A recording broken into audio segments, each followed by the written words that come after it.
Hi everyone, my name is Diane Basamira and I'm a real estate agent with Coldwell Banker. And here with me is Harriet Diamond, my business partner at Coldwell Banker. Today we are celebrating Black History Month, and the theme for this month is health and wellness. We decided to reach out to experts and professionals in the space to hear from them what they think of the disparities going on in our community and our community here in Newton, Massachusetts, and Massachusetts as a whole. So right here with me we have Dr. Oneeka Williams. She's practicing from Emerson Hospital, and the theme for this month, as you know, is health and wellness. So is anybody else in your family? I am the only doctor in my family. I'm the only medical doctor in my family. So, have you experienced any disparities between the numbers of Black and white physicians and other professionals in the space of wellness?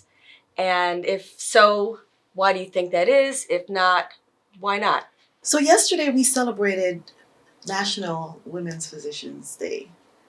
And of all of the physicians in the country, 2% are Black women. So right off the bat, you can understand that there's a huge gap between physicians, Black female physicians of color, and majority or non-Black physicians. I know it's all socio-economic, but what are the small things? Say I'm a mother here. I'm a mother to a Black boy. What are the small things I can do to change the story?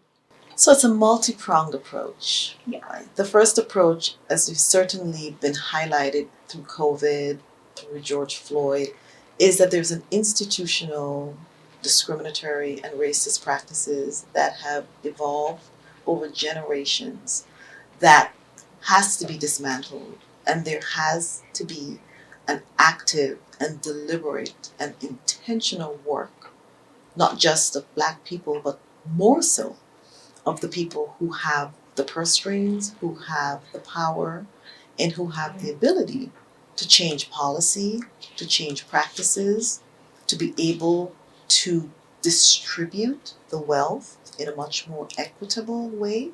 So I think the first answer to that question is about equity and who is involved in ensuring equity for all of us. That we have to be fortified, that we have to do the work, not just of waiting and doing the external, but the external work that really supports our health and wellness, and not just our physical health, but our emotional, our mental, our spiritual, and our intellectual health. One thing I've had around the Black community or the people of color community, when do they have the time to sit down and meditate? It's like the rat race. Ultimately, I would challenge us to make the choice. That if it is a minute, 2 minutes, 3 minutes, that an intentionality. Once you set an intention, you'll be surprised.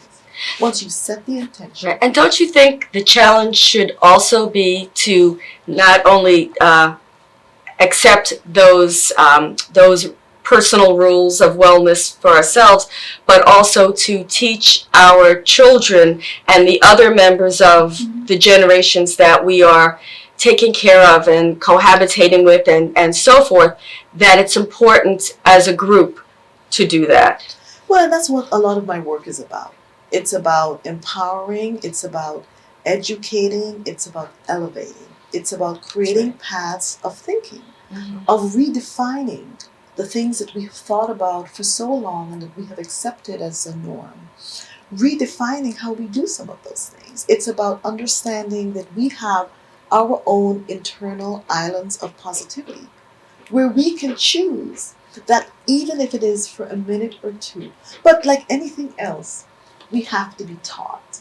We have to be exposed. Right. We have to have certain habits that are communicated and that we practice. So it can be done. I am a strong believer in that nothing is impossible. If we want to change the experience for girls and for Black girls and for kids of color in general in the larger society, we can't just keep us boxed up in this place where nobody else can engage with the material. It's a big one. Wonderful. Boys? Yeah. Thank you. Thank Thank you you. so Thank you. much. So Excellent. Thank you so much. You're That so was welcome. wonderful. Yeah.